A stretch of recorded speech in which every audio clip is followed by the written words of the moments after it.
Friends, welcome to our YouTube channel. ఈరోజు మళ్ళీ ఒక కొత్త రెసిపీతో మీ ముందుకు వచ్చేసిన ఫ్రెండ్స్. ఏంటిదంటే మిగిలిపోయిన ఇడ్లీ పిండి ఉంటుంది కదా, దాంతో ఏం రెసిపీ చేసుకోవాలా అని అందరు ఆలోచిస్తూ ఉంటారు కదా. దీంతోనైతే నేను గుంత పొంగనాలు వేసుకుంటున్నా ఫ్రెండ్స్. చాలా టేస్టీ అంటే చాలా టేస్టీగా ఉంటుంది. పిల్లలు కూడా చాలా ఇష్టంగా తింటారు.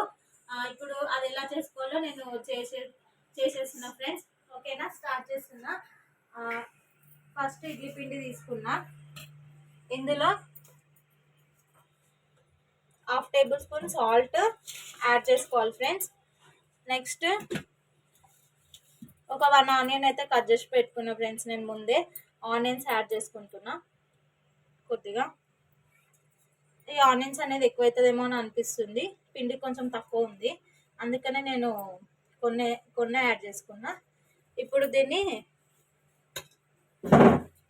మిక్స్ చేసుకోవాలి ఫ్రెండ్స్.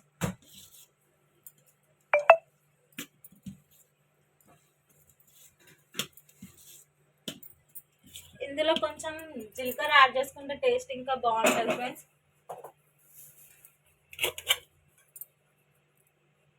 కొద్దిగా జీలకర్ర వేసుకుంటున్నా.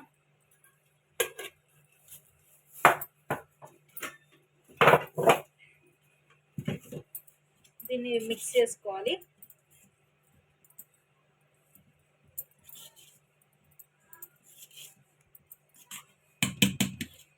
ఇప్పుడైతే నేను స్టవ్ ఆన్ చేసుకుంటున్నా. ఇది స్టవ్ అనేది ఆన్ చేసుకుంటున్నా ఫ్రెండ్స్, ఎందుకంటే స్టాండ్ పెట్టుకున్నా ఈ గుంత పొంగనాలు ఇది ఇలా ఉంది పెంక అనేది, ఇది ఇందులో పట్టదు, ఇట్లా పడిపోయినట్టు అవుతుంది. అందుకనే నేను స్టాండ్ అనేది పెట్టుకున్నా ఫ్రెండ్స్. ఇప్పుడు స్టవ్ ఆన్ చేసుకొని ఇది పెట్టేసుకుని, ఇదైతే బాగా పెంక అనేది బాగా హీట్ అయితే మనకి గుంత పొంగనాలు అనేది చాలా తొందరగా అవుతుంది. అందుకనే కొంచెం బాగా హీట్ అయ్యే వరకు నేను వెయిట్ చేస్తున్నా ఫ్రెండ్స్. పెంక అనేది హీట్ ఎక్కింది ఫ్రెండ్స్.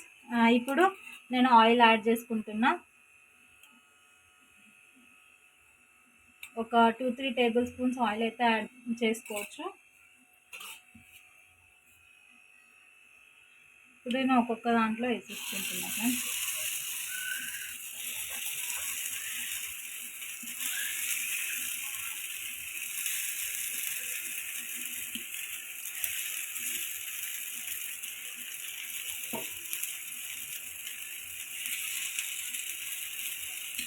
ఇదైతే కొద్దిసేపు మనకి కావాలి కాబట్టి మూత పెట్టుకొని ఉంచుకోవాలి.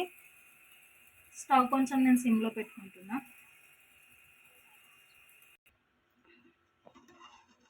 ఇది అయిందో లేదో ఒకసారి చెక్ చేసుకున్నాం ఫ్రెండ్స్. మూత తీసి చూస్తున్నా. ఇలా అయితే నేను చాకుతో ఇట్లా చెక్ చేసుకుంటున్నా. పిండి అనేది ఏమంతా అంటుకోవట్లేదు, అయిపోయింది. ఇప్పుడు నేను 1 టేబుల్ స్పూన్ ఆయిల్ యాడ్ చేసుకొని వీటిని టర్న్ చేసుకుంటున్నా. ఇలా తీసుకుంటున్నాను ఫ్రెండ్స్.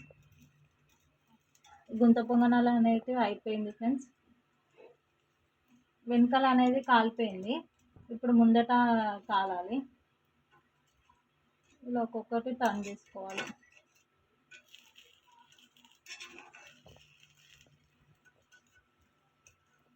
మిడిల్లో కొంచెం పిండి కొంచెం తక్కువైంది ఫ్రెండ్స్. మీరు కావాలంటే కొంచెం ఎక్కువ వేసుకోవచ్చు, తక్కువ వేసుకోవచ్చు, మన ఇష్టం. మనకి ఏ సైజు కావాలంటే ఇందులో ఉన్న సైజ్ ప్రకారం వేసుకోవచ్చు.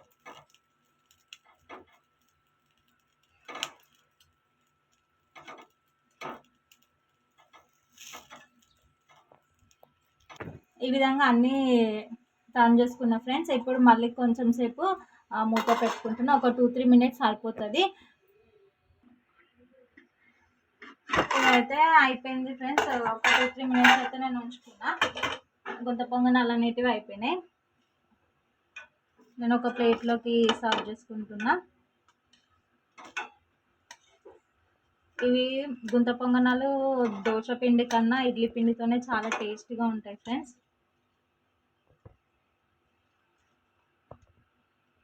నేను ఇవి ఎలా వచ్చినాయి స్టవ్ అనేది ఆఫ్ చేసుకుంటున్నా. ఇది టేస్ట్ అనేది ఎలా వచ్చిందో నేను టేస్ట్ చేసి చెప్తున్నాను ఫ్రెండ్స్. ఇది అయితే ఆల్రెడీ నేను ముందే చేసి పెట్టుకున్న చట్నీ అనేది, పల్లీ చట్నీ. ఇది ఈ వీడియో నేను మళ్ళీ ఈ వీడియోలో అప్లోడ్ చేస్తాను ఫ్రెండ్స్. ఇప్పుడైతే టేస్ట్ చేస్తున్నా. బాగా కాలిపోతున్నాయి ఫ్రెండ్స్.